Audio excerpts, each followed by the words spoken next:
شینکیو پکې بوټي وي ونې وي باغونو پکې کورونو پکې آبادیان وي پکې تاسو مخې ده په دې طرف باندې ټانټې ته روډ راغلی و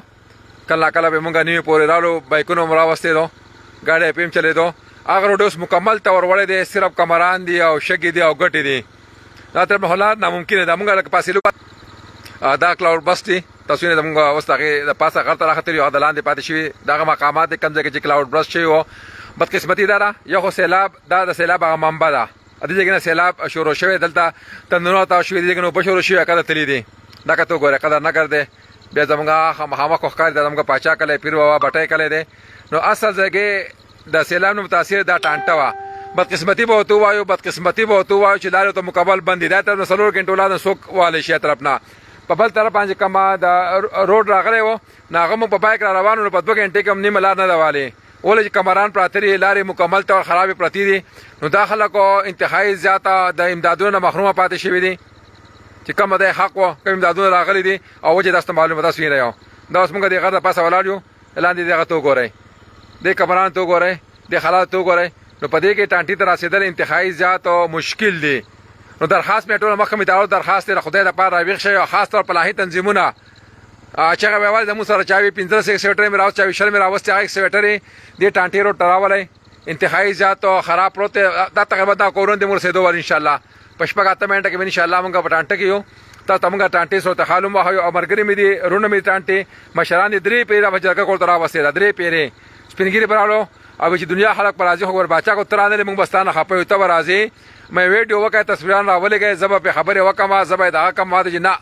چې په خپل اواز دې ویډیو په ټانټه کې نه کړي وګوره خپه به وي نه نو اوس ټانټې ته روان یو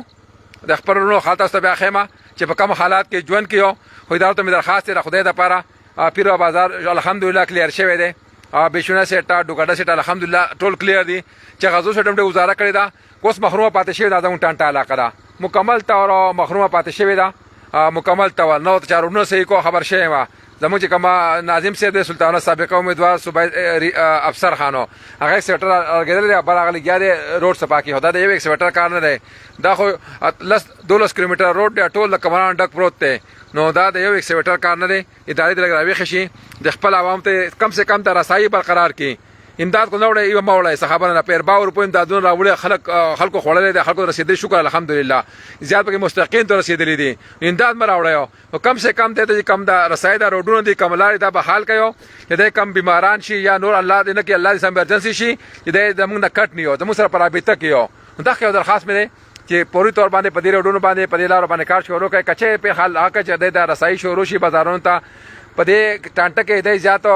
کچچ پټي وو جن دی پکې دانې به وړکولې ځان په خپل باغونو کې پټو کې به ځان سبزیانې کولې گزاره به کوله غربت ژوند به تیراوه اوس پټي وړي دي هغه جرن دی وړي دي کو دسه کوم دانې پرتی دانې به څنګه خوري دا بل لکه کړه د روډونو کولاو شي د دانې لاندې مشینان تر راوړې شي د وړکولې شي ځان کم سے کم خپل اسره وړ دانو غوړ خوري شي نیمه وړ دی خوري او کم سے کم چې لارې ته کولاو شي دا کوم درخواست دی او دا د کلاوډ بلس هغه ایریاز ده لکه مخې ته ځو او چونکه موږ په بلغل باندې راغلو پاسه په کلاوډ بلس د ایریا لاندې پاتې شو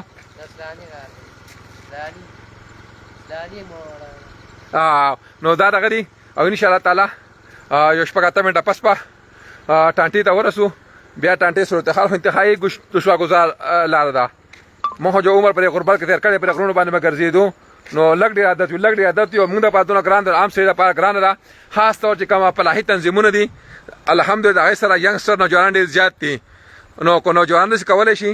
چې د امدادو په خپل لاسو باندې بر راوړی شي ډېر زیات ښه خبره به وي د خوشحالۍ خبره به وي او د خلک به خوشحاله شي او دویمه اهم خبره ما د کوم مشرانو وکړه چې کو امداد راوم در رسي چې موږ د خلک راشي زمونږ دادرسي وکړي زمونږ حالات ویني مونږ صرف په وګړه اثر کېدو خپل جلا ورته وکړو نو زمونږ بلا به زمونږ تسلي به وشي دا هم صحیح خبره ده انسانیت دی یو انسانان یو خلک یو په یو علاقه کې په یو ضلع کې اوسو د خپلونو ته راښکاره شو لږ غونډه کې دادرسي وکړو چې دا خلک هم لږ خوشحال شي او زمونږ څوک شته زمونږ یو بل سره د انسانیت په رشته باندې یو بل سره تړلي شوي یو نو چې پته ورته ولګي چې بالکل انسانیت ژوندی دی په حال کې انسانیت شته نو کم کسان چې راتلی شي دغه ته او دونه ګران لار هم ده لکه هلکان یې موږ خو په 50 کې روانو 15-16 کالو هلکان هغو ته بیا هېڅ لار هم ده ده په ګنټه یو نیمه کې به انشاءالله سره سامان دی ټانټې ته رسېدلي یو او د خپل وس مطابق و چې څومره سره امداد کولی شي څومره امداد راوړی شي او بله خبره چې په خپله به راشي وي به نه یو دی په کم حالات کې دا ژوند تېرېږي ګورئ ژوند ډېر ګران دی ګوره انتهایی ګران دی ژرندې وړي دي پټي دې وړي دي کم